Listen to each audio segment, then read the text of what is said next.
Marie dans sa cage. Grincheuse et irritable. Comme chaque fois, elle sème la perturbation. Rhinocéros. Marie dans sa rage, Marie dans sa barge. Salut Marie. Salut, t'as vu que je suis plus irritable? Non, C'est vrai, j'ai plus mes règles en fait. je sais pas. Ah, c'est ça? On va à chaque fois commencer avec cette grossesse. Mais il y a Ça quand même va des drôles d'odeurs. Oui, c'est vrai. Donc la semaine passée, je vous... Quoi, comment ça, des drôles d'odeurs? Non, change de sujet immédiatement. La semaine passée, je vous faisais un petit état du nombre de femmes présentes. Merci pour ce tapis, Philippe Baudin. Vous le voyez, il est là, il rigole. Le tapis Avec musical son pour nos t-shirt de amis. Dinosaur Junior. La semaine passée, je vous faisais un petit état du nombre de femmes présentes sur les programmations de festivals et je vous promettais de vous parler un petit peu des quelques solutions mises en place pour que ça change. On a parlé des quotas et votre réaction sur les réseaux ou en privé a été plutôt unanime. Il s'agit selon vous soit d'une très mauvaise idée, voilà, je pense pareil, soit d'une solution qui devrait être utilisée en dernier recours et pendant très peu de temps parce qu'il est difficile de forcer les choses et qu'agir sur les programmations, c'est agir trop tard. C'est trop tard. L'important donc, c'est que celles qui sont là soient vues. Mais est-ce qu'il faut absolument mettre le genre en avant? Est-ce que vous voulez que vos filles fassent de la musique parce qu'il faut plus de filles dans la musique? Non! Ou parce qu'elles aiment ça, elles s'en sentent capables? Ben voilà.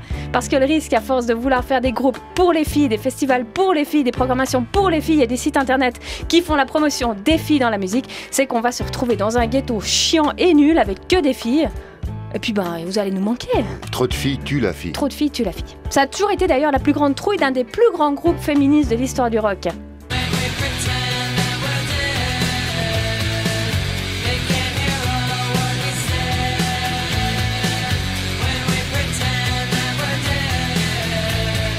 L'année passée encore, dans une interview, Donita Sparks, cofondatrice du légendaire groupe de grunge américain L7. Repérage en 1992 C'est avec vrai ce morceau. Oui, tu avais quoi, 12 ans? En 92, non, je n'étais pas née. Ouais. Dis donc. Moi, je fumais déjà du jambon. Du jambon. Elle révélait qu'elle était heureuse de voir qu'aujourd'hui, on ne les considère plus comme un groupe de filles, mais bien comme un groupe de rock. La question du genre est complètement dépassée et malheur aux journalistes qui osent encore s'aventurer sur ce terrain, surtout quand on connaît les réactions de Donita qui n'avait pas hésité à lancer son tampon usagé sur la foule mécontente de Reading alors que la sono venait de les lâcher. Eat my used tampon, fuckers. Là, en parlant d'odeur... Cela étant, avec la tronche qu'elles ont maintenant, on peut plus vraiment les considérer comme un groupe de filles. Je Tu laisse vois, ça là. l'homme contre-attaque. Philippe Baudin contre-attaque. L'homme qui réalise cette émission a décidé de t'en faire voir de toutes les couleurs, ma petite Marie. L7 est également associé au Riot Girl, ce mouvement ça me des donne envie 90s. De sortir... Non, laisse ça là où Je vais c'est. montrer mes caleçons. Ah, d'accord, pardon. Je peux pas vous montrer. Je peux pas. Comment tu les trouves? Parce que c'est Magnifique. justement des C'est des ceux-là. cimes.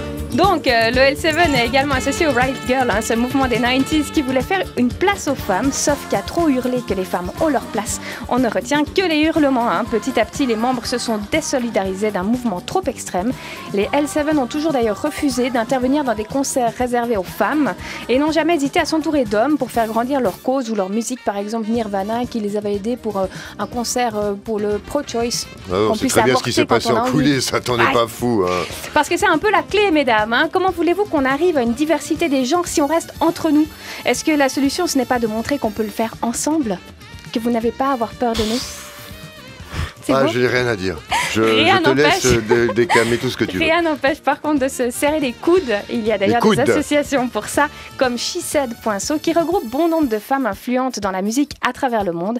Ça peut rassurer quand on veut monter son label ou son groupe de voir que d'autres sont à la tête d'immenses organisations. Oubliez par contre les sites internet qui regroupent les musiciennes avec sur la page d'accueil des phrases comme « Vous recherchez une musicienne pour votre groupe ou votre événement? Nous avons ce qu'il vous faut. » Non, parce qu'à ce moment-là, on peut aller jusqu'au bout et puis faire également un site internet qui classe les musiciens, je sais pas moi, par religion ou couleur de peau, orientation sexuelle. Pourquoi pas? Pourquoi pas. Ça aiderait à faire son choix surtout. Avant toute chose, faites écouter Joan Jett, Patti Smith, Janis Joplin, Stevie Nicks, Wanda Jackson, Suzy Quatro, Annie Cordy, Grace Lee ou encore toutes celles que vous voulez à vos gamins, que vous ayez des filles ou des garçons d'ailleurs, parce que jusqu'à preuve du contraire, mon Duja, aucun gamin ne naît sexiste, raciste ou homophobe. Alors, la faute à qui?